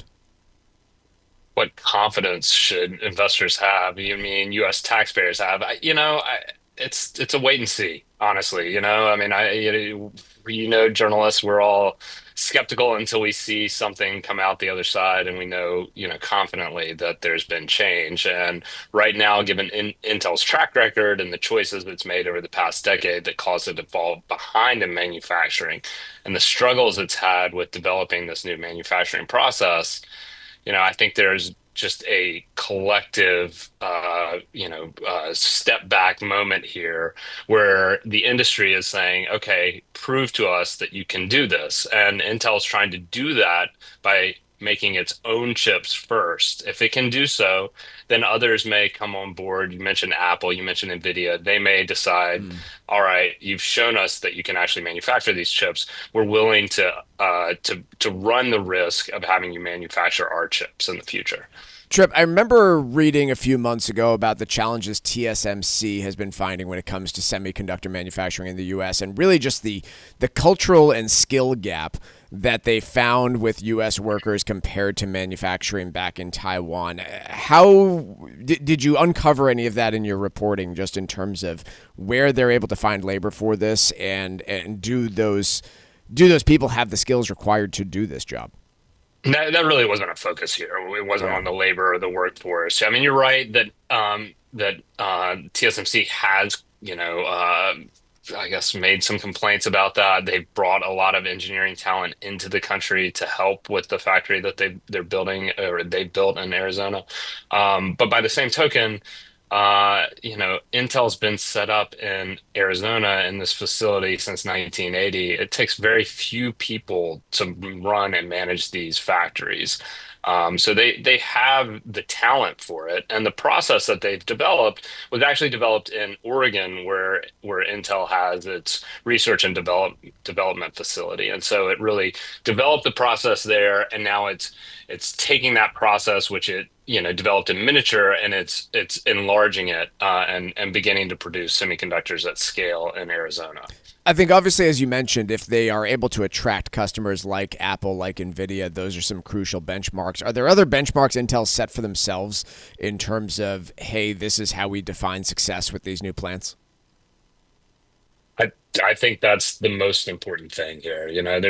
There's not the only other benchmark that they'll be assessed on is when they begin to produce this new chip called Panther Lake. Panther Lake is going to be Intel's latest laptop chip. As you may recall, and those of you who have PCs may be aware of this, like Intel's laptop chips began to fall behind in recent years. Part of the reason that Apple kind of decided to shelve Intel and begin developing its own chips was because of frustration with the performance of those chips. They caused computers to overheat. The battery life wasn't sufficient to run all day, and the fan was really, really loud to try to keep the laptop cool. Apple came out with its own series of chips, and that really addressed a lot of those problems. And now Intel's been trying to catch up. So the first thing off this factory line is going to be a PC chip that Intel has developed called Panther Lake. It's kind of the first PC chip that Intel has made in its own factory to try to keep pace with Apple and others in that sector. And that will begin to go into machines in January of this year. Those machines will go into reviewers' hands at CES early next year. And once those reviewers have it, we'll get some sense of whether or not Intel's developed a chip that is competitive and satisfying for really power users, and it'll all flow down from there. Trip Mickle from the New York Times, piece today, Intel's Big Bet. Trips, thanks so much for joining us. Appreciate it. We'll talk to you again soon. Thanks so much. All right, time for trivia here on the Financial Exchange, and today is David Lee Roth's 71st birthday. David Lee Roth was Van Halen's lead singer from the band's creation until he left the group to try his luck as a solo performer and an actor. So our trivia question today, what year did David Lee Roth quit Van Halen? Once again, what year did David Lee Roth quit Van Halen? Be the third person today to text us at 617-362-1385 with the correct answer, and you win a Financial Exchange Show t-shirt. Once again, the third correct response to text us to the number 617-362-1385 will win that t-shirt. See complete contest rules at financialexchangeshow.com. Mike, just taking a look around markets as we head towards the bottom of the hour. Sell-off that started about a half hour ago, deepening now. The Dow's off 411 points. The S&P's off 84. NASDAQ off 423. So anywhere from about a 1 to 2% decline in major U.S. markets. Again, this coming on the back of a post from President Trump indicating potentially renewed economic hostilities with China. Whether this is just negotiation in advance of the scheduled meeting between the two groups in a couple weeks or something more is open for speculation. But it's moving markets in a way that we haven't seen Trump posts move markets downward in at least 6 months or so. And so I think it's noteworthy from that respect. 10-year Treasury trading to a, big move in 10-year now. 10-year is down 8.3 basis points to 4.065%. At the moment. We've got gold in response to that, up $54.60 now. It's back above 4,000 after dipping below briefly yesterday. Just a classic risk-off move right now. And we've got, and not classic risk-off. Classic risk-off, gold would be selling off too because all correlations go to one. When hedge funds have to sell everything, that's where everything, like even gold's being sold. And we've got oil down $1.97 a barrel to $59.54. First time in a while we've had a 50 handle on West Texas Intermediate, and that's what we're seeing in markets right now. Quick break. We've got the trivia answer and Wall Street Watch next.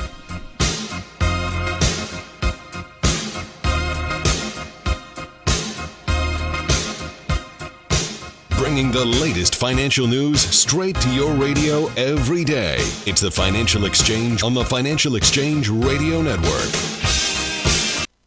Hi, this is Mike Armstrong from the Armstrong Advisory Group. If you're approaching your 70s, you might be thinking about slowing it down, but the IRS is just getting started. Required minimum distributions, or RMDs, kick in starting at age 73. And if you were born in 1960 or later, that number jumps to 75. RMDs are more than just a box to check. They can impact your taxes, your income plan, and even what you leave to your heirs. If not done properly, it could mean big penalties, but getting them right might help keep your money working for you. Our latest guide, Understanding RMDs, breaks down how they work, when to take them, and strategies that may make them less of a tax headache and more of a financial opportunity. Request your copy today by calling 800-393-4001 or by visiting ArmstrongAdvisory.com. That number again is 800-393-4001 or ArmstrongAdvisory.com. The proceeding was paid for by Armstrong Advisory Group, a registered investment advisor. Nothing in the ad or in any Armstrong guide is specific financial, legal, or tax advice. Consult your own financial, tax, and estate planning advisors before making any investment decisions. Armstrong may contact you to offer investment advisory services.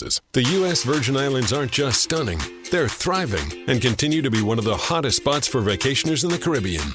New cruise port upgrades, better air connections, and a sharper focus on cultural experiences are putting the islands back on the map for travelers seeking something special. St. Thomas is your cruise hub, known for duty-free shopping in the world-famous Megan's Bay. St. John is pure escape with national park hikes, secluded beaches, and tropical tranquility. St. Croix brings the history with colonial architecture, old sugar mills, and vibrant coral reefs. Visit one island or all three and get plenty of pampering, undisturbed nature, and a vibe like no other, all jammed into one vacation. With easy travel from New England, no passport required, and no money to exchange, paradise is closer than you think. This fall, plan your getaway and fall naturally in rhythm with the heartbeat of the islands in America's Caribbean. Visit usvi.com and book your trip today. That's visitusvi.com. Mark Vonner is the CEO of Veterans Development Corporation. Mark is a career military man, having served nearly 20 years, and we are so proud to have him and his business as a key partner and a presenting sponsor of the DAV 5K Boston. The DAV Department of Massachusetts does incredible work, and it's one of the first organizations that Mark became familiar with after his military service ended back in 1984. As Mark built his company, he knew he'd be giving back to fellow veterans who needed jobs, support services, medical supplies, and so much more. Mark works with disabled veterans every day, and it's one of the key reasons why he's such a big supporter of Dan Stack, the DAV Department of Massachusetts, and the DAV 5K Boston. You can join Mark Vonner and his team and make a donation to the DAV Department of Massachusetts or become a sponsor of the DAV 5K Boston. Simply visit dav5k.boston. That's dav5k.boston. This is Tucker Silva of the Financial Exchange Show, and I'm joined today by estate planning attorney Todd Lutzke, a partner with the law firm of Cushing & Dolan with a master's in taxation. And today we're talking about the implications of gifting assets away. Todd, since the estate tax laws are projected to change on January 1st of 2026, significantly reducing the estate tax exemption, does it make sense to gift away assets right now? You know, it's a big question mark. You have to think of a few things. One, look at the size of your estate. If the exemption falls to $7 million each and you're married, you can still die with $14 million of assets and not have an estate tax. So gifting might not be important from a federal gift tax situation. But the state exemption is only $2 million, so you can only shelter $4 million. So you might want to gift to reduce your state estate tax. However, there's basis to consider. If you give away low basis assets, you're trapping capital gain. And to do that, you might be paying more in capital gains taxes later when the kids sell the assets than you're saving in just Massachusetts estate tax. So you really got to think about whether it makes sense to gift or not. And if you're going to gift, you should probably set up a gifting trust. People might be gifting large assets away and not gift the assets directly to a child. Have them in a trust for the child's benefit and then protect those assets for them. Educate yourself about the implications of gifting your assets away. Request your free copy of Todd's brand new guide called Making the Most of Gifting Assets right now by calling 866-848-5699. That's 848-5699, or you can request a copy from their website, legalexchangeshow.com. The proceeding was paid for and the views expressed are solely those of Cushing & Dolan. Cushing & Dolan and or Armstrong Advisory may contact you offering legal or investment services. Cushing & Armstrong do not endorse each other and are not affiliated.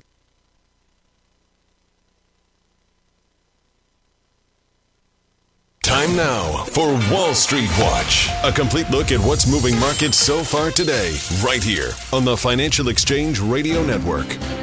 Well, markets have now reversed course and are selling off after President Trump took to social media in a lengthy post last hour saying he saw no reason to meet Chinese President Xi Jinping and threatened a massive increase of tariffs on Chinese goods, citing recent hostile export controls on rare earth minerals. Right now, the Dow is down by just over 1% or 524 points. S&P 500 down 1.7% or 116 points. NASDAQ down 2.5% now, or 571 points lower. Russell 2000 is down 0.8%. 10-year Treasury yield down 8 basis points at 4.059%, and crude oil down 3.5%, trading below $60 a barrel at $59.37. Qualcomm pulling back nearly 5% after China said earlier it is conducting an anti-monopoly probe into the chip maker over the purchase of Israeli startup Autotalks. Sticking with the chip sector, where Nvidia shares down about 3% after the Senate passed legislation yesterday aimed at ensuring U.S. companies get priority access to AI chips ahead of China. Meanwhile, Applied Digital stock is up 13% after the data center builder reported revenue in its fiscal first quarter was up 84% from the same period a year ago. The company also said it had finalized a new lease agreement with AI cloud computing company CoreWeave.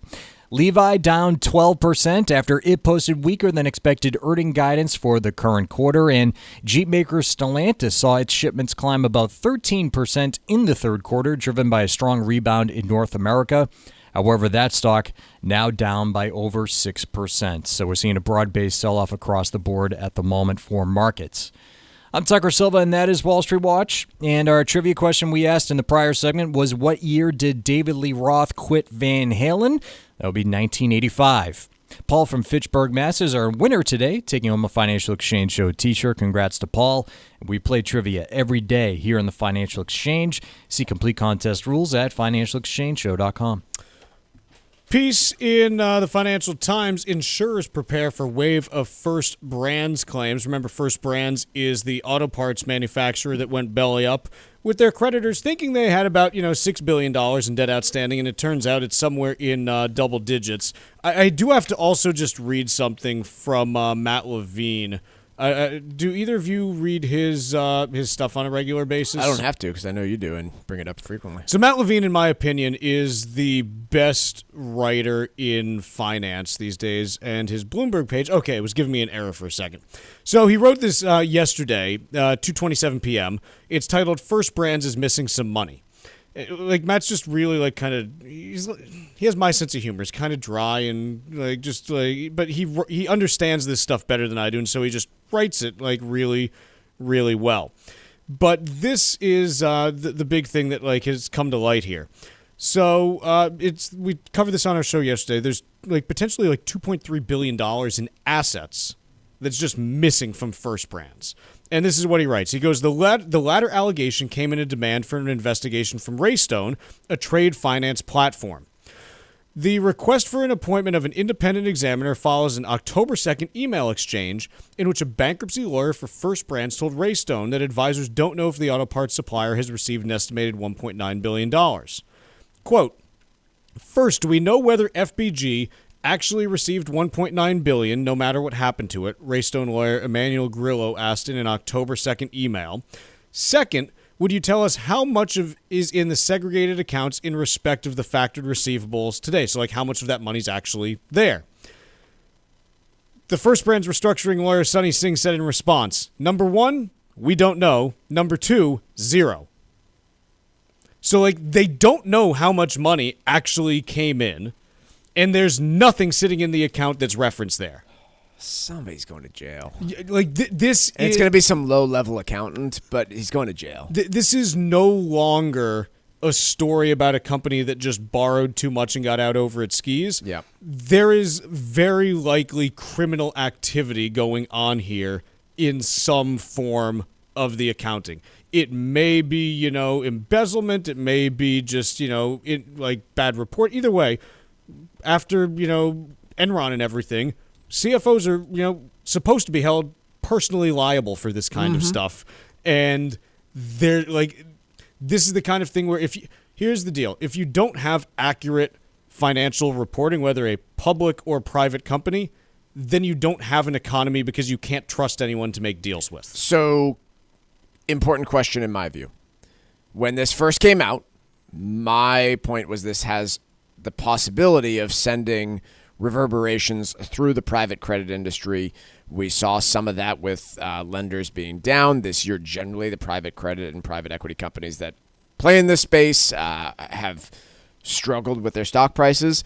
Does the fact that this is pointing more and more towards fraud alleviate any concerns on the private credit side of things? No, in my mind, it worsens them.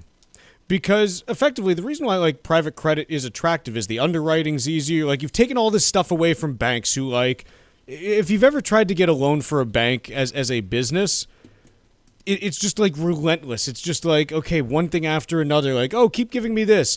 Oh, can you send me your most recent statements? Well, I just did that last week. Yeah, send me your next one. It keeps coming. Because banks are nervous by nature. They're just they're scared of losing money. Private credit is the Wild West. They're wildcatters. They're just out there okay, fine, throw it in the portfolio. We can repack it. And here's the evidence of that. And this is the Nobody thing. detected it. No, all of these companies that were lending money to First Brands, they didn't know there was a problem. And so if they didn't know there was a problem in First Brands, do you think this is the only place where this happened in the private credit world? I do not. I'm not that naive. I don't think it's the only place that outright fraud has happened. But even if it is, there are other situations you have to worry about than outright fraud as a lender. The Tricolor situation was not a situation of outright fraud. That happened 2 weeks before this. Right. We're not sitting here in any way, shape, or form being Tricolor had a bunch of fraud and this and that and yada yada. Actually, maybe a little. I take it back. It might not have been on the Tricolor side, but we do have instances recorded of vehicle VINs that have been claimed to back different tranches of loans from them. So, look, quite honestly, I've been saying for the last week or two, something in the auto sector stinks. I hope y'all are smelling what I'm smelling right now, because it's not coming up roses. Something stinks in the auto sector, and it's getting stronger here when you just have $2 billion in assets missing. Cushing and Dolan want to help you avoid costly mistakes when it comes to gifting assets to your children. Their brand new guide called Making the Most of Gifting Assets shares crucial strategies to help you protect your legacy and your family. Many people think gifting is always a good thing, but if it's not done the right way, or if it's done the wrong way, it can create real headaches. Even well-intentioned gifts can cause complications if your children are dealing with financial pressure or legal issues like a divorce. The guide also explains how a major gift, like a home or vacation property, could come with hidden tax consequences that may impact your entire estate plan. Before you make any big moves, arm yourself with the facts in this new guide from Cushing and Dolan. It's called Making the Most of Gifting Assets. You can call 866-848-5699 right now to get your copy. That's 866-848-5699, or you can request it from their website, legalexchangeshow.com. The proceeding was paid for and the views expressed are solely those of Cushing & Dolan. Cushing & Dolan and or Armstrong Advisory may contact you offering legal or investment services. Cushing and Armstrong do not endorse each other and are not affiliated. Let's stick with the auto industry for a second, Mike. Yesterday we talked about the there's a piece that we covered about the increase in foreclosures in the housing industry. Sure. And we made the point, hey, foreclosures are still like 50 to 70% below the lowest levels they've been at in the last 20 years. So, like, even though foreclosures are up 20% in the last year, doesn't matter. It's not something that is worth worrying about. It's not a problem. On the other hand, I'll quote here, the portion of subprime auto loans that are more than 60 days, that are 60 days or more overdue on their payments hit a record of more than 6% this year, according to Fitch Ratings. That's not a record low, that's a record high. There is a problem in the auto market with loans there, and I got to tell you, these stories just keep bubbling up in different areas, because here's the other thing, is once these start popping up, every good financial investigative journalist out there is looking around in the auto sector right now, being like, who else is about to blow up? What's going on here? Like, they're trying to get the scoop, and once they start poking around, they're going to find something. I'll make this a bigger story, too. If you are defaulting on your car payment, it means you've already defaulted on your credit card and any other debt that you have, other than your mortgage. Your mortgage is probably the last payment that you're going to skip, but the car payment's the second last. You might not have, one. There are plenty of people that are renters that have car payments. Yeah, 100%. And so I guess that would be my point is, in many of these people's cases, this is the last payment that you default on because you know you need that vehicle to get to work. If you're not making the payment there, then you have already missed payments in many other places. So, like, there's something ugly in the auto sector. How big it gets, I don't know. But, like, these stories are not going away. They're continuing to come at us, and there's a problem there. Quick break. Paul and Monica from Barron's joins us next. Hear the Financial Exchange every day from 11 to noon on SiriusXM's Business Radio Channel 132. Keep it here for the latest business and financial news and the trends on Wall Street. The Financial Exchange is now live on SiriusXM's Business Radio Channel 132. This is the Financial Exchange Radio Network. Cushing & Dolan know that gifting assets can be one of the most emotional and challenging parts of estate planning. Their new guide, Making the Most of Gifting Assets, can help you learn what to consider before making a major gift, like your primary home or a vacation property, and avoid unintended tax problems. Call 866-848-5699 to get your copy, or request it online at legalexchangeshow.com. The proceeding was paid for and the views expressed are solely those of Cushing & Dolan. Cushing & Dolan and or Armstrong Advisory may contact you offering legal or investment services. Cushing & Dolan and Armstrong Advisory do not endorse each other and are not affiliated. This is Michael Valila, Adjutant of the Disabled American Veterans Department of Massachusetts. We focus on the people returning from service, not their specific illness or injury. Our number one goal is to make sure our veterans have the necessary services they need, be it physical, emotional, or financial, so that their transition can be seamless. You can help our great American heroes as well by making a donation today by visiting dav5k.boston. That's dav5k.boston. Hi, this is Mike Armstrong from the Armstrong Advisory Group. Turning 70 isn't just another birthday. It's when the clock starts ticking on your retirement withdrawals. At age 73 or at age 75 if you were born in 1960 or later, you need to start withdrawing money from your IRA. They're called required minimum distributions, and missing one can mean big penalties. Taking the RMDs at the wrong time can also spike your tax bill. Even the type of account matters, since your IRA and 401k follow different rules, which could get confusing fast. Our new guide is called Understanding Required Minimum Distributions. It breaks the process down in simple terms so you know when to start, how much to take, and ways to manage the tax impact. Request your copy today by calling 800-393-4001. That's 800-393-4001 or ArmstrongAdvisory.com. The proceeding was paid for by Armstrong Advisory Group, a registered investment advisor. Nothing in the ad or in any Armstrong guide is specific financial, legal, or tax advice. Consult your own financial, tax, and estate planning advisors before making any investment decisions. Armstrong may contact you to offer investment advisory services. Mark Vonner is the CEO of Veterans Development Corporation. His dedication to serving our veterans has made an incredible impact on his family and employees. And he is so proud to be the presenting sponsor of the DAV 5K Boston. This is Brittany Vonner. I'm a registered nurse who is now working as an assistant project manager at Veterans Development Corporation. Working with my father, Mark, has been an incredibly rewarding experience. Our company is dedicated to serving VA hospitals and veteran communities. We don't just build facilities, we build environments that support healing, resilience, and family. We are so proud to see our work directly impact the lives of veterans and the professionals who care for them. This rich history is why we care so much about supporting great organizations such as the Disabled American Veterans Department of Massachusetts in the work they do to care for our veterans. Join Veterans Development Corporation in thanking our great American heroes. Please visit dav5k.boston to show your support today.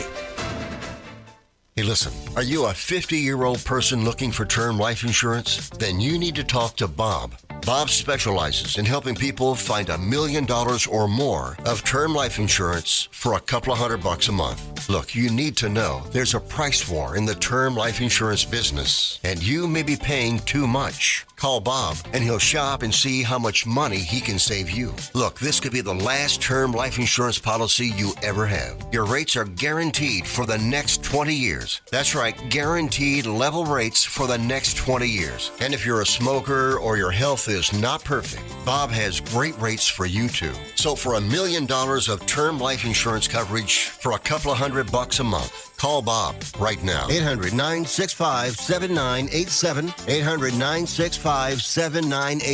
800-965-7987. That's 800-965-7987. Paid for by Term Direct.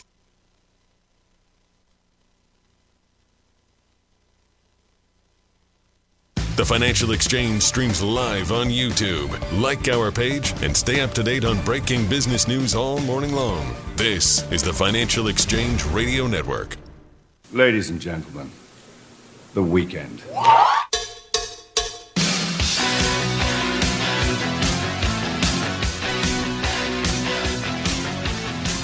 Alrighty, as promised, Paul LaMonica from Barron's joins us to bask in the glow of the New York Giants' victory over the Philadelphia Eagles last night. Paul, how you doing today?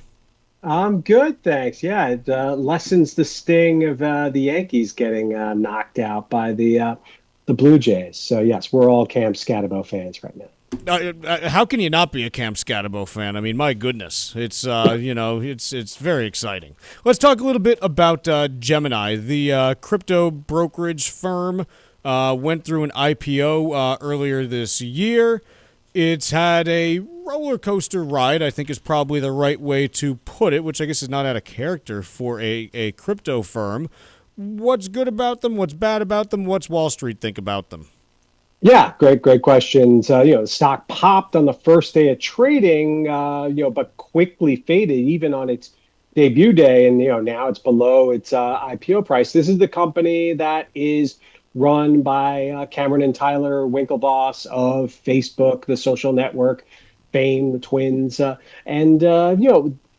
think that there is still some skepticism about the business model because they are losing money, even though revenue growth is pretty strong. Crypto companies are very volatile, but Wall Street initiated coverage this week, mostly positive reviews from the sell side analysts, which isn't surprising. A lot of the companies that initiated coverage or the banks that were involved with the IPO. But when you look at Gemini, some of the things that stand out that differentiate it a little bit from other crypto brokerage firms, they have a thriving credit card business. Gemini credit cards that are issued that can give users crypto rewards. And that's, I think, a growing trend in the credit card industry. But what's interesting for Gemini is that people that sign up for those credit cards, a lot of them then tend to also start trading crypto on the Gemini brokerage platform. So that whole sort of kind of cross-selling is what Gemini, I think, is banking on to generate more users and more revenue and eventually profits. But again, they're not going to be profitable for a while. And there's a lot of competition in this industry. You've got Coinbase, you've got Robinhood, eToro. There's Galaxy Digital, which is now a publicly traded company as well. Finding a place to buy and sell crypto isn't that difficult on the internet these days. Well, and this is even before you get to the more conventional brokerages. I saw one of them this morning had loosened restrictions on, how advisors could advise, clients on crypto. And so even the big banks may be starting to make inroads in this area in the next couple of years as well, correct? Yeah, I think that is definitely the case, especially given that the current regulatory environment is now very pro-crypto, very friendly, unlike what we saw probably with Gary Gensler in charge of the SEC. Paul Atkins is a fan of crypto. We know that the president and members of his family are fans and investors in various crypto ventures. So I don't think that we're going to see a change anytime soon that's negative from Washington with regards to crypto. And you would think that Gemini eventually would benefit from that. But, this is a stock that has, clearly lagged in the past month since its IPO, despite the enthusiasm for Bitcoin and other digital currencies. Very good. Paul, we appreciate you joining us. Hope you have a great weekend, and we will catch up with you soon. Thanks a lot. Have a good one, guys. That is Paul LaMonica from Barron's. What do you got for me, Mike? College grads. I want to revisit this because this has been a story we have covered a lot this year, which is the struggle that recent college grads have been having finding a job. And I don't think we always put it in this context, but I think the story that has been going out there has been, hey, they're finding it not quite worth the college degree. And even compared with some other demographics, might college degree holders be having a tougher time finding a job even than those without a degree. I don't think we put it that way, but I think it has been put that way, that, the folks with the college degree are having an even tougher time. Financial Times took a look at the data, and what they found is that people are oftentimes citing some data that shows that people without a college degree in their early 20s have seen a smaller unemployment gain, a smaller increase in unemployment than those with a college degree. And the Financial Times points out, but that's not relevant. What's relevant is comparing an 18-year-old, for instance, without a college degree entering the labor force for the first time compared to a college degree holder in their early 20s. And what they found is that, the college degree holder has seen their unemployment rate increase by 1.3 percentage points, but those new entrants without a degree, almost double, 2.4% increase in unemployment for that demo. That new entrant to the labor force without a degree is finding it even tougher than those with a degree. Not great for anyone newly entering the workforce, but this remains a story of little firing, but very little hiring right now. And you are, according to this data at least, better off with that degree in terms of your ability to find that job right now. Taking a look at markets as we head towards the top of the hour, still a bunch of red on the board. The Dow's off 459 points, the S&P off 91, NASDAQ off 413. So a little bit of a sell-off happening today. Again, it's 1.25% on the S&P 500 right now. Yes, it's a bigger sell-off in a single day than we've seen in recent months, but let's not make this into, early April or anything like that, or March of 2020 quite yet. Markets can have volatility. That is the price of admission for the returns they may generate longer term. We're done for the day, done for the weekend. Have a great weekend. We'll see you Monday.